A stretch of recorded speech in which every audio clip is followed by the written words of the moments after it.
Vamos a ir en este caso con la presentación de la novela El Gaznapirón del autor peruano Alejandro Sánchez Aizcorbe, ahí está, me faltaba esa parte y la verdad que es un placer tenerlo con nosotros a nuestros hermanos peruanos y que le vamos a dar el paso justamente a los moderadores, Daniel Grana y al querido, en este caso Pedro Solans, que son los dos que están tratando de ir con estas entrevistas y contándonos un poco de la cultura de ambos pueblos, en este caso con el pueblo peruano.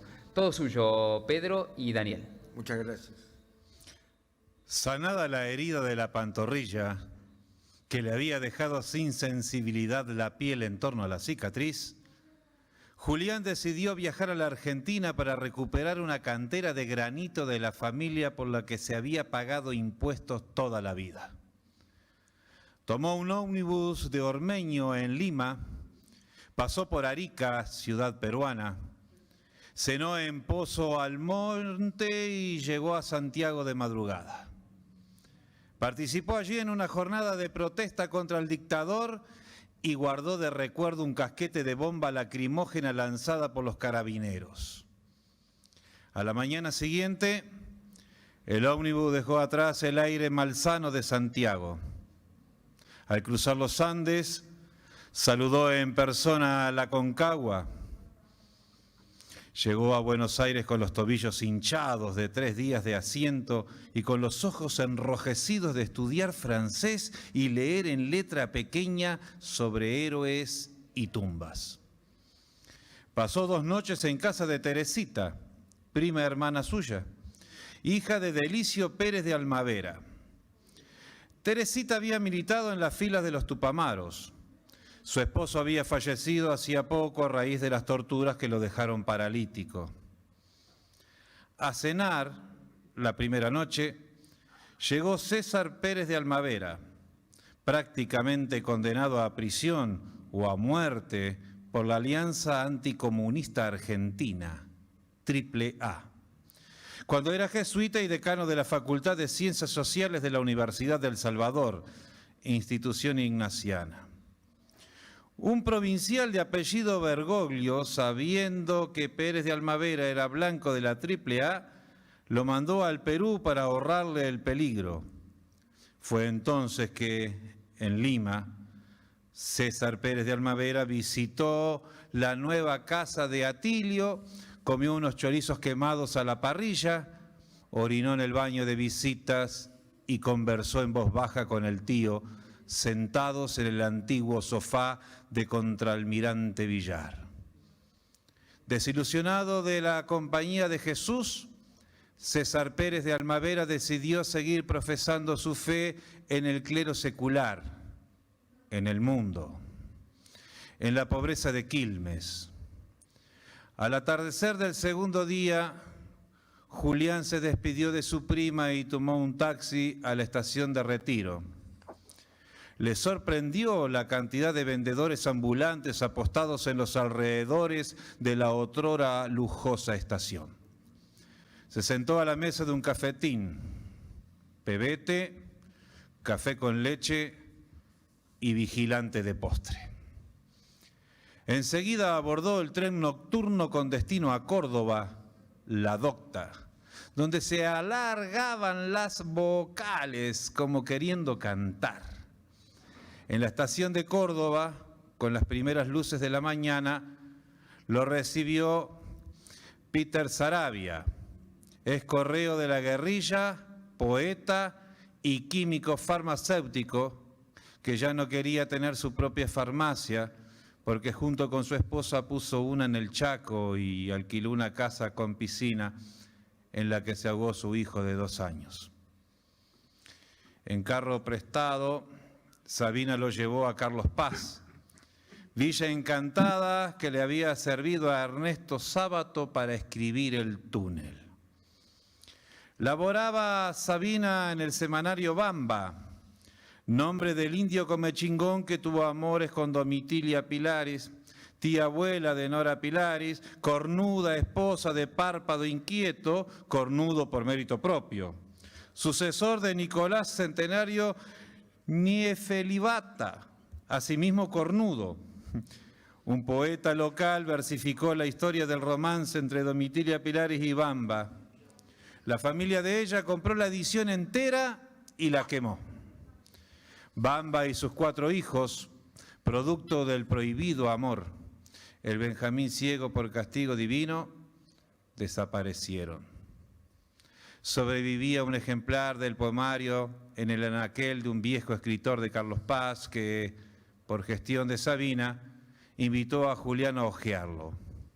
Entre que viajaba a negociar con el tipo que se había apropiado de la cantera y no la explotaba porque se dedicaba a las vacas, y entre que iba a Córdoba para hablar con el abogado que le había recomendado Sabina, Julián se sentaba a la mesa del Café París, situado estratégicamente en la calle principal de Carlos Paz. Y se dedicaba a ver pasar a la gente que caminaba, nunca se sabía a dónde. Fue en el Café París que Sabina le presentó a Rebeca, una judía de belleza deuteronómica, viuda de un guerrillero que había caído combatiendo en Tucumán. Sola en su hotel, vacío porque había terminado la temporada, Rebeca se lamía las heridas de la derrota. La consolaban un fotógrafo desempleado y Perla, morocha, con cuerpo de torera, pelo renegrido, ojos verdes, deseada, escarnecida, modelo de modas y envidias. Una tarde de opio y marihuana que antes de consumir Sabina había ordenado en filas paralelas sobre su espejo multidimensional, Rebeca telefoneó y los invitó a que fueran a su hotel por la nochecita. Los recibieron ella, Perla y el fotógrafo. Después de una breve lectura de Rebeca de un texto suyo sobre la guerra, la desaparición de su esposo, la represión y la reconstitución de las redes quemadas, se reunieron en el lobby para ver unas diapositivas. El fotógrafo apagó las luces. En la pantalla, en segundo plano, una cascada rodeada de árboles. Y en primer plano, apoyadas en una roca, Perla y Rebeca, desnudas, senos turgentes, pezones fríos, pubis cubiertos de oscuros jardines. ¡Qué prodigalidad me permite ver la sabrosura de 2 mujeres que no olvidaré!, pensó Julián. Acabada la sesión, los 5 pasaron a la mesa de la cocina, alumbrada por una zumbona luz de neón. Encendieron cigarrillos, cruzaron algunas palabras inútiles, se hizo un silencio. El fotógrafo miró a Rebeca y le dijo: ¿tenés un peso? A lo que ella, con hastío de responderle lo mismo, contestó: no.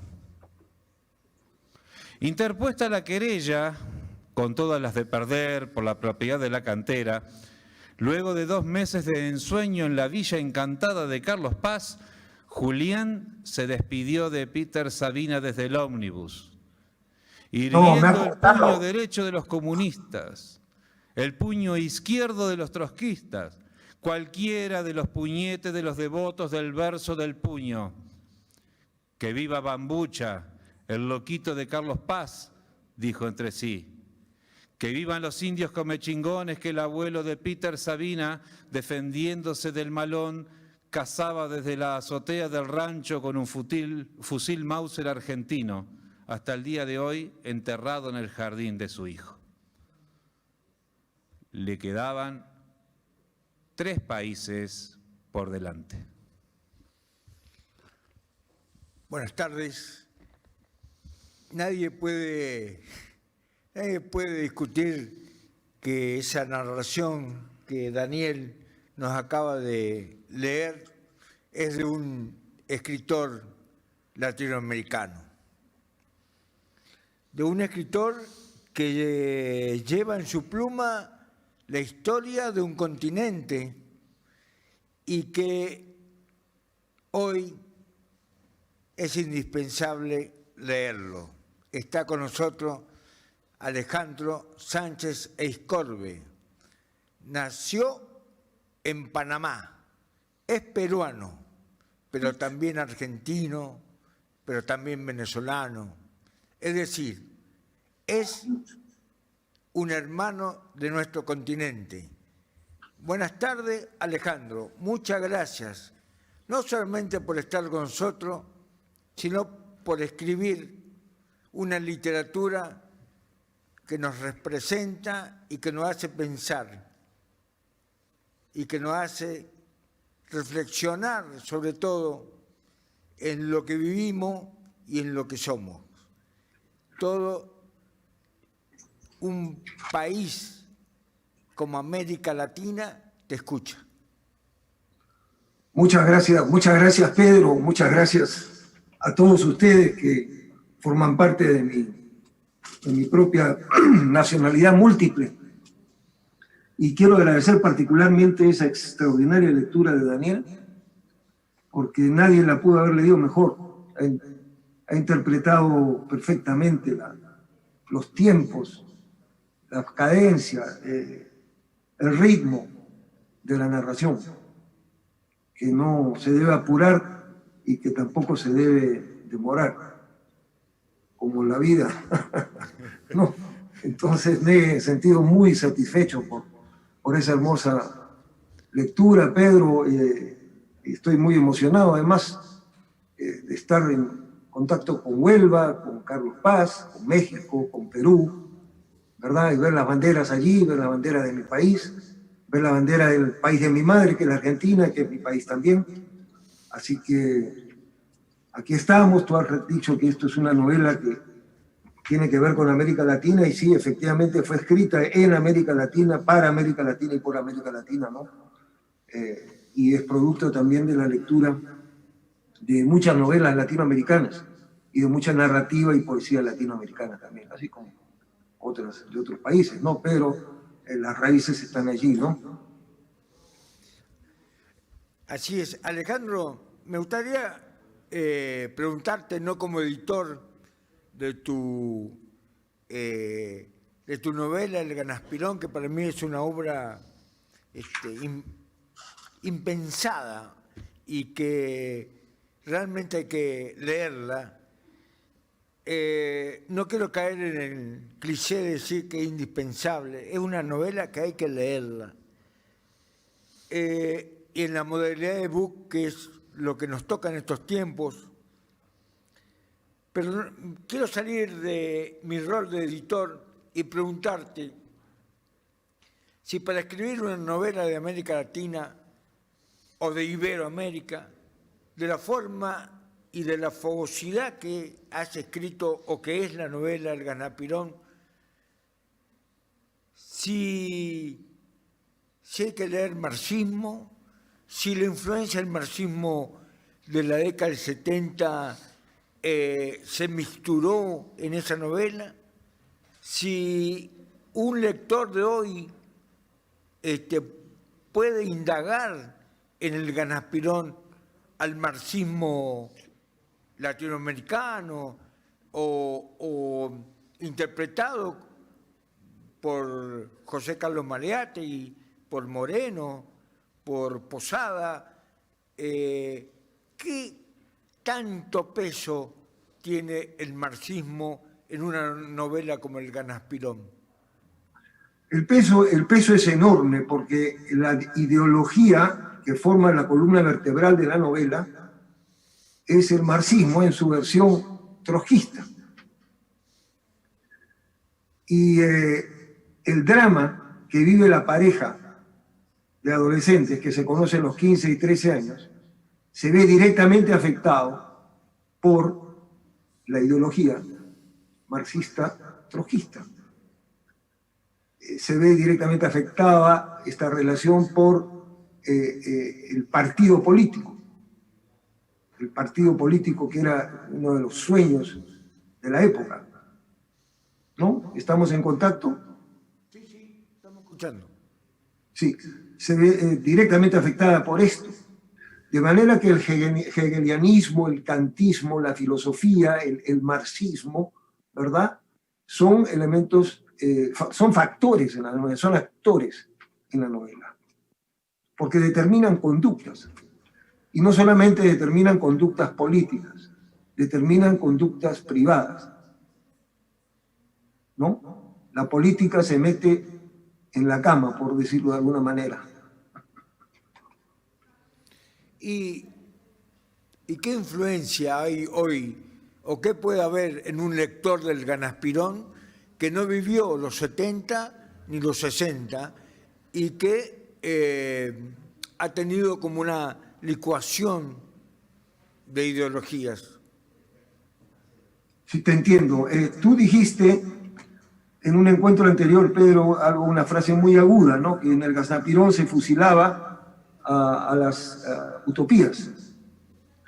Y yo contesté por allí después que más bien se fundaba, copiándome de un autor americano, las protopías.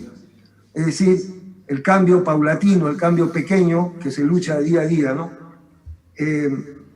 Entonces, el lector actual, que viene poco leído, porque acuérdate tú que nosotros pertenecemos todavía, tú y yo, a una generación, y tú siendo menor que yo, a una generación que devoró los libros. Ahora no se pueden devorar los libros. Es muy difícil, los espacios se han reducido, no hay dónde ponerlos, no hay dónde poner los libros. Entonces, el lector actual, me temo que pueda tener dos cosas, o una sensación de atracción fatal por el marxismo, o una sensación de rechazo visceral por el marxismo. ¿No? Por supuesto que pueden haber reacciones intermedias, ¿no? Porque el marxismo, en alguna manera, en alguna medida, a pesar de del idealismo que envuelve la novela, es una especie de camino de cul-de-sac, ¿no? De un camino sin salida, en lo económico particularmente. No allí, ¿no? Alguna vez yo dije en la Universidad de San Marcos que nuestra generación había triunfado en lo geopolítico, había triunfado en lo filosófico, había triunfado en lo ambiental. Dijimos, y los que nos precedieron también, ¿no? Dijeron muchísimas cosas ciertas respecto a lo que iba a ocurrir y lo que está ocurriendo en este momento. Pero en el campo económico, pues la equivocación fue tremenda, ¿no? En el campo económico la equivocación fue tremenda. Y creo que de alguna manera eso se plantea en la novela, a través de la sátira del marxismo mismo, ¿no? Que la hago sin ningún tipo de odio ni cosas por el estilo, ¿no? Sino que la novela es una sátira. La novela está en la tradición de la novela satírica europea, ¿no? Imagínate tú, Gargantú y Pantagruel, ese tipo de cosas, ¿no?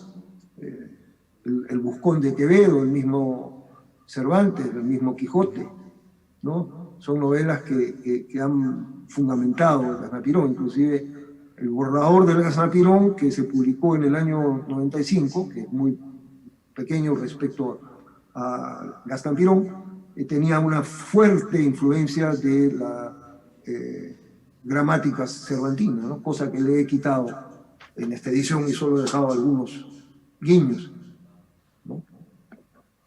Así que no sé si es respuesta a tu pregunta, ¿no? Sí, a veces leyendo el Ganaspirón, no sé por qué se me cruzaba el pesimismo de fin del siglo XIX, el pesimismo español, el pesimismo cronicado por Mariano de Larra, o el pesimismo que se sumergió España cuando perdió Cuba y cuando perdió algunas otras islas. Y esto tiene mucho que ver que, como cuando te dije, si no se fusilaba la utopía en las 600 páginas de esta extraordinaria novela. Pero Yo creo que también hay una maravillosa combinación con la literatura latinoamericana y sobre todo con la peruana, con algo de ese locro hermoso que hacemos los argentinos cuando mezclamos todo. O sea, Bray Echenique, Manuel Escorza, esa maravilla, ese color peruano a una historia que es de todo el continente. No te pregunto, estoy comentando en voz alta, pero para darte pie a que vos me rebatas o te opongas a lo que digo. Por principio me opongo, ¿no? Si no, no habría conversación. Imagínate lo aburrido que sería si estuviera de acuerdo. No, pero en este caso estoy bastante de acuerdo porque todo lo que has dicho es verdad. Acuérdate una cosa, yo nací afuera, pero crecí en el Perú y crecí en la calle de Lima. Y crecí en una calle muy difícil y que se puso cada vez más difícil. Y he visto de todo en la calle, ¿no? Hasta la muerte. Entonces es una novela muy de adentro.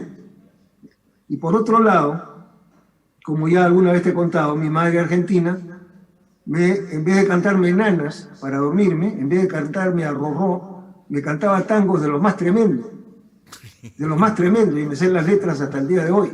Entonces esos tangos me partieron el corazón desde los 5 años.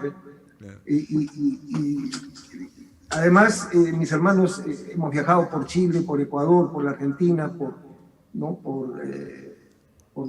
Panamá. Yo nací en Panamá. Entonces había canciones de todas partes del mundo, tradiciones de todas partes de Latinoamérica, ¿no? Más la herencia italiana, el quechua frente a mí en el Perú. Frente a mí la gente hablaba quechua, una lengua desconocida, una lengua que hablaban los indios, pero los indios eran 5 o 6 millones, ¿no? Eran casi una mayoría respecto a nosotros. Entonces, escuchar la tragedia del quechua, ¿no? Ese pesimismo español combinado con el pesimismo indio, es una receta que a José María Arguedas los llevó al suicidio. Imagínate tú la tristeza del indio combinada con la tristeza del español. Las cosas no van muy bien, ¿no?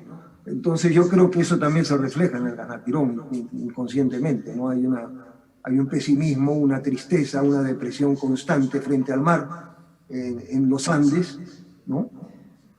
Pero que se sublima a través del amor y a través de la música, ¿no? De algún modo hay una lucha en la cual los personajes salen triunfadores, ¿no? El final es optimista. Y ahora que vivo en los Estados Unidos, acá el que no es optimista muere, a pesar de que haya 25 millones de desempleados, porque el optimismo es una de las cualidades o defectos de la nación americana. De Estados Unidos me refiero, ¿no? Así que tu pregunta es perfectamente pertinente y muy interesante, Pedro. Tu lectura de la novela me sorprende y me complace. Yo supongo que las letras de los tangos con que te dormían cuando eras joven eran sido más crueles que el cuento de Caperucita Roja. No conocemos tango alegre. El tango alegre lo mataron en el principio del siglo XX. Hasta el fin del siglo XIX, principio del XX era para bailar. Después del XX era o llorás o te canto un tango. Claro, te canto un tango. Por supuesto, pero esas letras son maravillosas, ¿no? Claro. Esas letras son maravillosas. El tango y el bolero son irreemplazables, ¿no? Claro. Y bueno, los portugueses tienen el fado y los andaluces tienen el flamenco y cada pueblo tiene su defecto. Su modo de llorar, ¿no? Claro. Daniel Grana es un actor, un director de teatro, amigo, que cuando leyó el Ganapirón me dijo, pero ¿quién escribió esto? Ahí está, Alejandro Sánchez Corre. Sí, tuve el placer enorme de leerlo. también por una cuestión de edad y de historia personal, hacía muchísimo tiempo que no leía algo que me fuera tan claro, tan preciso y al mismo tiempo tan emocionante y entretenido. Creo que le conté a Alejandro que además lo leí de un tirón. Y por su voluminosidad no es tan fácil leer el Gaznapirón de un tirón, ¿no? Así que... son 600 páginas. Son 600 páginas, pero apasionante. Pero al mismo tiempo comparto junto con la profesión de actor la de, porque fui nada más, dijeran algunos, porque fuiste a todas las clases y ser sociólogo. Entonces cuando leía el Gaznapirón era una cátedra, una clase abierta de sociología también, como ayer también me pasó lo mismo con Sarabia y el invitado con respecto al tango, que también recién hacíamos referencia. Y Pedro dice muy bien, el Gaznapirón, está bien, para no caer en el cliché no decimos es indispensable, pero yo diría que aquel que ame un poquitito las letras, tenga ganas de leer, debería por lo menos obligarse a sí mismo para no ser obligado a leer el Gaznapirón. Muchas gracias por tu palabra, Daniel. Como te digo, tu lectura ha sido extraordinaria y ahora me agrada esto que mencionas de la sociología, porque evidentemente el Gaznapirón refleja una época de auge de las ciencias sociales. Las ciencias sociales lo penetraban todo y eso está puesto en la novela. Inclusive los dirigentes estudiantiles que luego fueron senadores y diputados en el Perú son antropólogos o sociólogos, fundamentalmente sociólogos, ¿no? Desgraciadamente no habían economistas,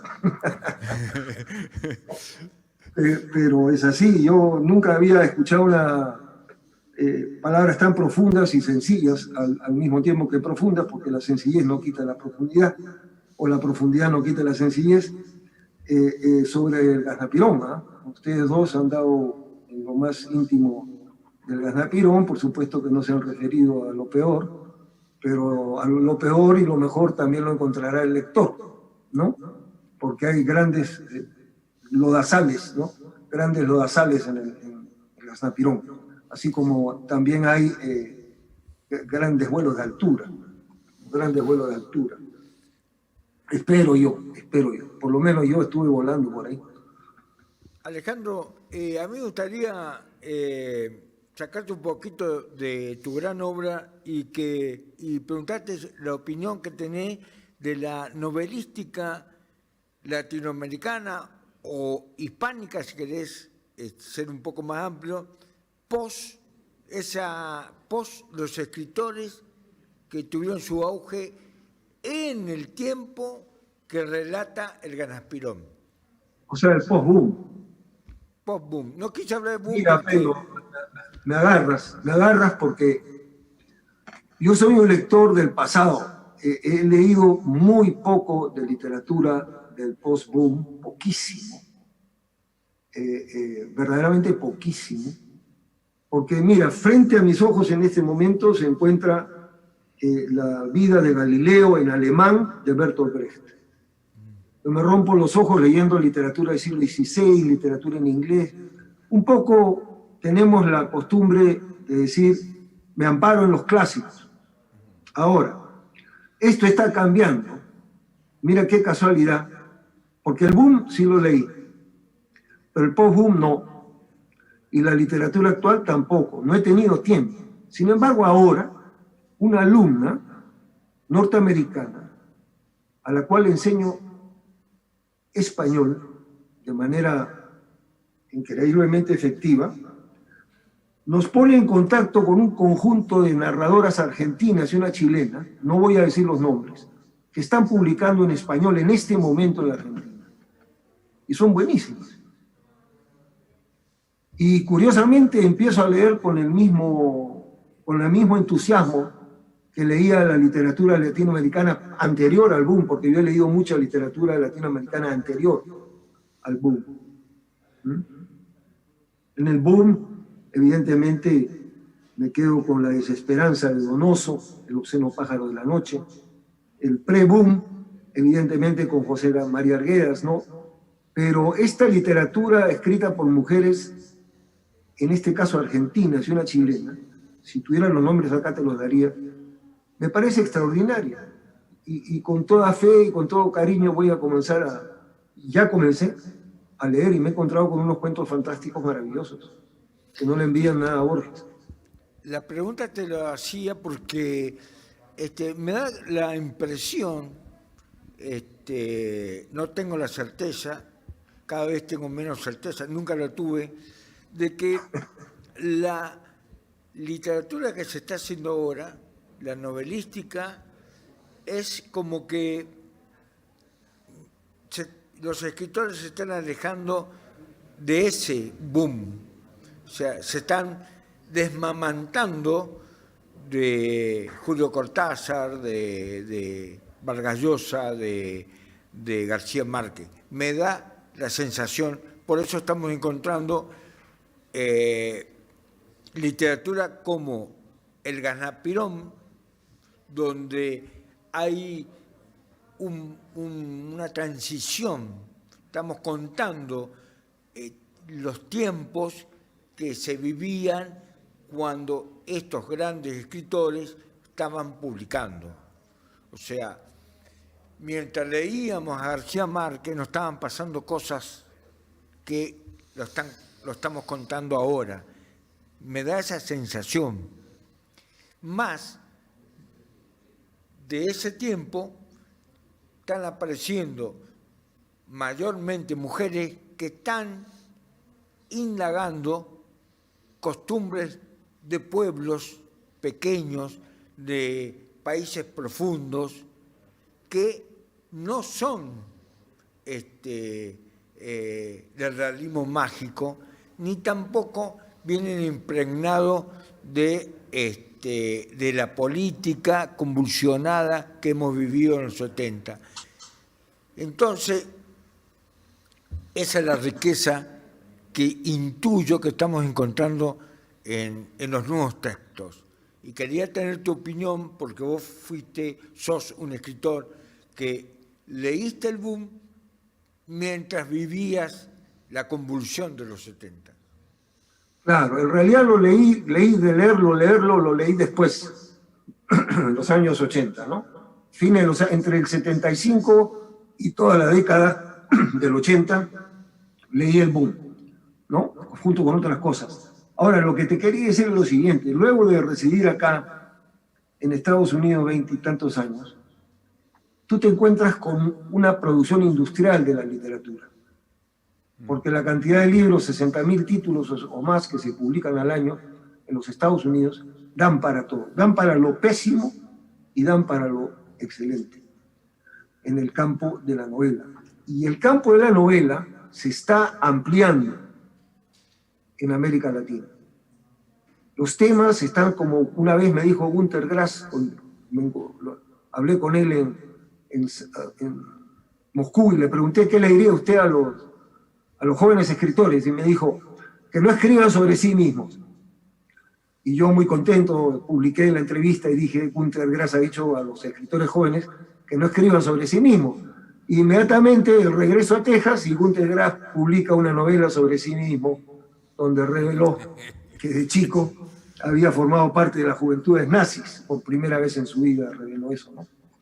Entonces, lo que te quiero decir es que se están ampliando los temas de la novela latinoamericana y existe ya la novela histórica, existe la novela policial, existe la novela sobre la violencia política que hemos vivido, ¿verdad? Existe la narrativa fantástica, toda la gama que se fundó o se refundó en el boom, porque literatura mágica y llamada social, ¿cómo se llama? Real maravillosa, ya existía mucho antes de García Márquez en América Latina, pues, ¿no? Si uno lee las crónicas de los españoles y no se da cuenta de que ahí está lo real maravilloso, pues está engañado, ¿no? ¿No? Lo real maravilloso ya existía como literatura misma. Entonces, Yo creo que hay grandes caminos para la literatura latinoamericana en cuanto que se reconozca sus propios temas, su propio mundo, como tú dices, el mundo que tiene América Latina. A mí me faltan todavía las novelas, como les decía una vez a un escritor, ¿cuáles son las novelas del trabajo en América Latina? Donde el trabajo sea el protagonista. Casi no hay. Sin embargo, la novela europea y la novela americana abunda. Siempre hay alguien que está trabajando. Y no solamente me refiero al trabajo, me refiero a todas las actividades humanas. ¿Dónde está la novela, por ejemplo, de la Antártica Argentina? ¿Dónde está la novela de los Andes peruanos actuales? ¿No? Todavía está por escribirse. Un amigo ha dicho que el Perú es una novela por escribirse. Todo está por escribirse en América Latina. En cambio, por ejemplo, en Estados Unidos parece que ya no hubiera temas, parece que todo se hubiera escrito. La cantidad de dinero, la cantidad de universidades que hay, forma escritores por mesnadas, escritores que estudian sistemáticamente todos los campos posibles de la literatura y los escriben. A nosotros nos falta eso y espero que exista, que las facultades de literatura se concentren en producir buenos escritores en todos los ámbitos, la novela histórica, la novela existencialista, etcétera, etcétera. Alejandro, para cerrar esta especie de conversatorio y recomendar de nuevo El Ganaspirón, el editorial corpren.com.ar. Vos dijiste que en América Latina está todo por escribirse y en Estados Unidos pareciera que no hay ya nada por escribir. ¿No es una alegoría a lo que se pensaba en el 70 y en el 60 o en el 60 y en el 70? Donde todo estaba por hacerse en América Latina. Y por eso muchos jóvenes se abrazaban a ideales. Claro, es decir, Pedro, tanto tú como yo, y quizás yo más, porque la miseria era mucho mayor en el Perú que en la Argentina, mucho mayor, y lo es todavía. Te voy a contar una anécdota muy breve. En Bolivia, mi familia, mi padre, que era cónsul del Perú, alquiló una casa en un buen sector de La Paz, y la casa le vino con un pongo, es decir, con un indio que vivía en una especie de hueco debajo de la casa, y se cortaba las uñas con una lata. Entonces yo he enfrentado esa miseria desde muy chico, porque también pasé tiempo en Guayaquil, Ecuador, donde la miseria era muy grande.